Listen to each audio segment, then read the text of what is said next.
Manni kun kan qonnaan bulaa Shaambal Leellisooti. Ganda baadiyyaa waliin bullaa keessattidha. Mana ammayyaa kanaa kan ijaarratan. Alhamdulillah aynun baay'inaayyoo barakaan dimboobbo asiitin diimola enbal nabi enbal sallallahu جمالي العالم انقدي تقبل يا فك تشلجي معنات تشلجي معنات يلب ترتا كفزك على اللات بعد بيتك كانت يمولا ترقتا كروك متابرا Manni kun kan qonnaan bulaa Shaambal Leellisooti. Ganda baadiyyaa waliin bullaa keessattidha. Mana ammayyaa kanaa kan ijaarratan. Nu simatanii keessa manaatii hamma mooraa keessatti nu daawwachiisan. Alli isaa biqilootaan faayameera. Irra keessi manaas baay'ee miidhagaadha. Baadiyyaa keessatti wanti bareedaan akkana hin jiraatas hin hojjetamas. Mooraa kana keessa urgooftuun garagaraa biqiltuun garagaraa kan nyaatamus kan immoo ijaaf tolus hinjira deebii kan qorichaa oolullee as keessa hinjira kan amma daawwanne kan jireenyaati kun immoo mooraa biraati akkuma argitan mooraa kana keessa immoo horiin hinjira qurxummiin hinjira kinniifni hinjira. Mooraa keessa erga finnee amma gara keessa manaatti ol galle.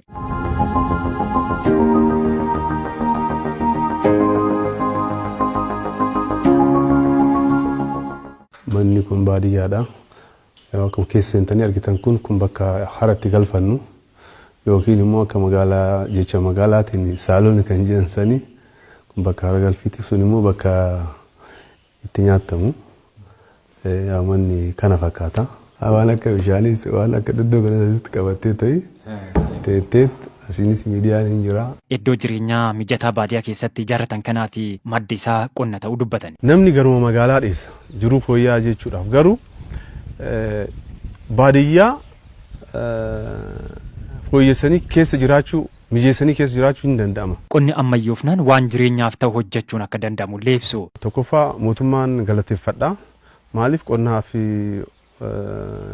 ilaalcha guddaa kennee to'ii kan akka tiraaktarii amma nu kennaatan jira qotee bulaa adda duree adda baasee to'ii waan baay'ee nu gargaara. Kanaafuu qonnaan waan baay'ee jijjiiramuu waan baay'ee hojjechuu ni danda'ama. Qonnaan bulaa Shaambal Leellisoo mana fincaanii hawaasaa mooraan alatti qopheessee itti fayyadamu. Ofii isaaniitii amantaa Ortodoksii kan hordofan qonnaan bulaa Shaambal naannawa isaa hordoftoonni amantaa Islaamaas waan baay'ataniif fuuldura mooraa isaatti masjiida ijaaruufis dhakaa bu'uuraa kaa'aniiru. Hammasittuu hawaasni musliimaa iddootti salaatan achuma keessa jira. Qabeenyi kan kee kan biyyaatiif kan ummataati akkuma beekamu manni fincaanii ummataa hin jira kan itti dhiqatan hin jira kan ummataa jechuudha. Deebi immoo ani amantaan koo Ortodoksiidha. Garuu manni kiyya kun yookiin immoo mooraan kun kan jiru kararra waan ta'eef namoonni baay'een karaa kanarra waan deemaniif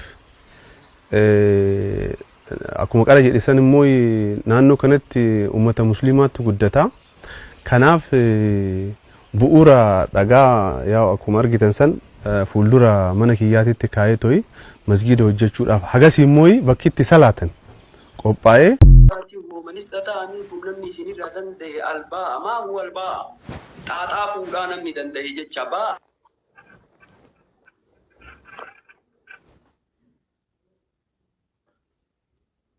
Neetworkiin bade.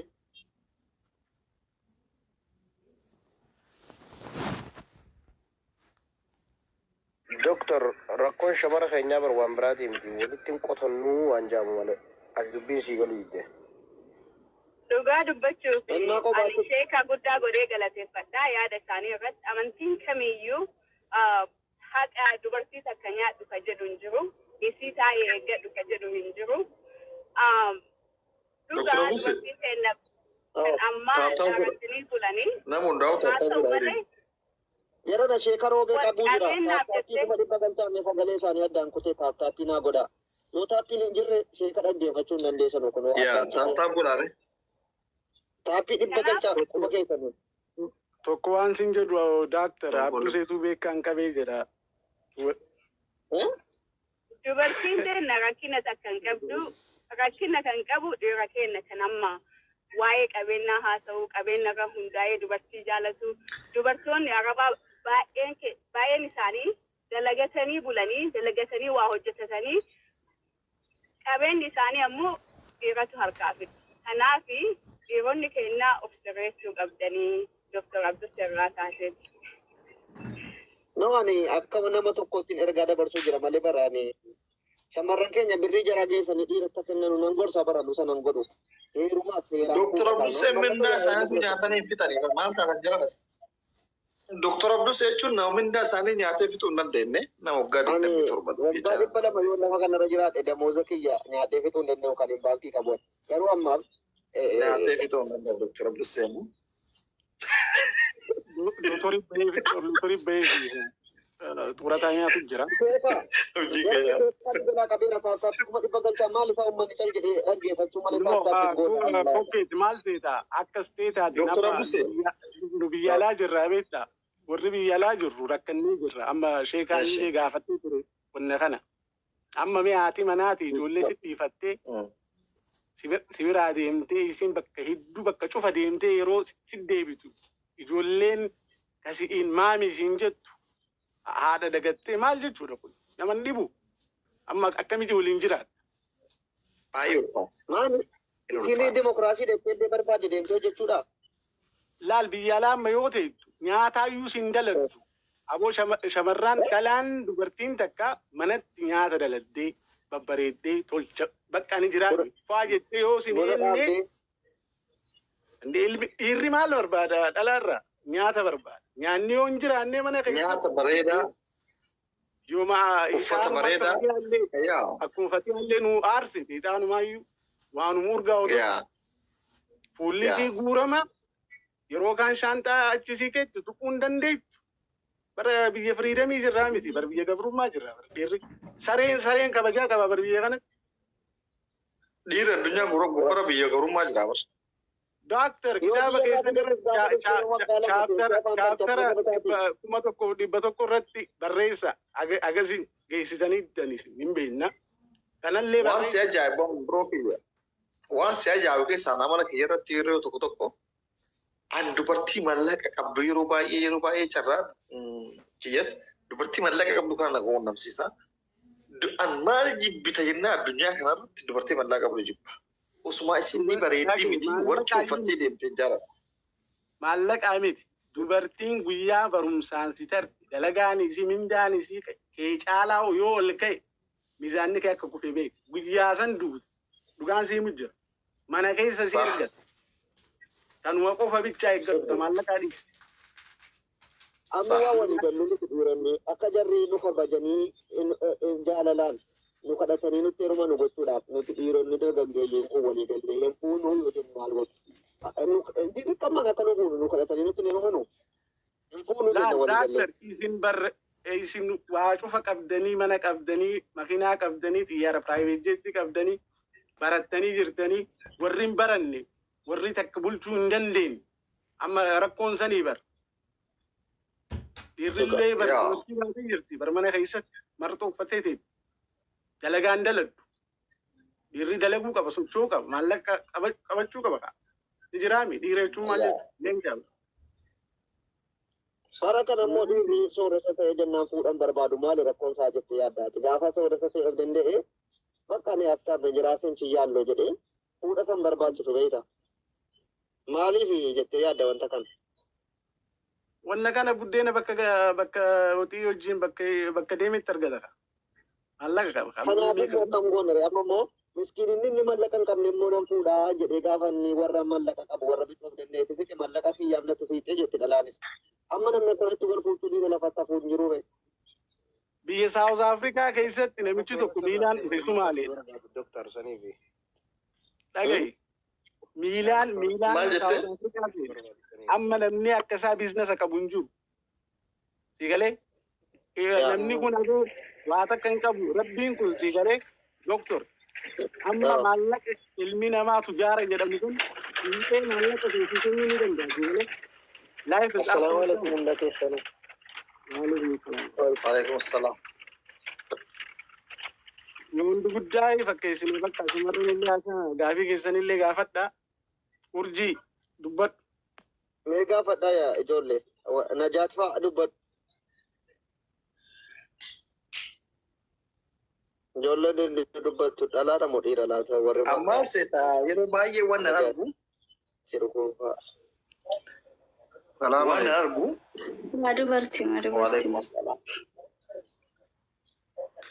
Isi warri shamarranii yeroo baay'ee yoo an argu ijoollee yoo xiyyaa ta'e carraa adda addaa namoota adda addaa tara yeroo an argu haati manaa nama tokko wama xiqqoo isiitiin yoo abbaa manaa tartu yookaan mindaadha yoo tartu yookaan xiqquma dandeettii wayitii yoo tartu ogummaa wayitii yoo tartu maaf abbaa manaa keessan gadi qabuu feetu garuu abbaa manaa keessan osoo isin waan feetaniin isaa gadi taatanii haala jireenya mana keessaa keessatti isaaf gammachuu qabaannan waan kamiyyuu isin madaaluu danda'u. Garuu isin digrii xiqqoo wayitiin isa tarraan, wayitiin isa tarraan ogummaa ta'ii, dandeettii adda addaa ta'ii, wama tokkoon isa tarraan maaf isa kana gadi qabuuf yaaddu? Maaf isa kana salphisuuf yaaddu? Yeroo baay'ee wantoota shamarran nama keessa mul'atu. Wantoota akkanaa kana.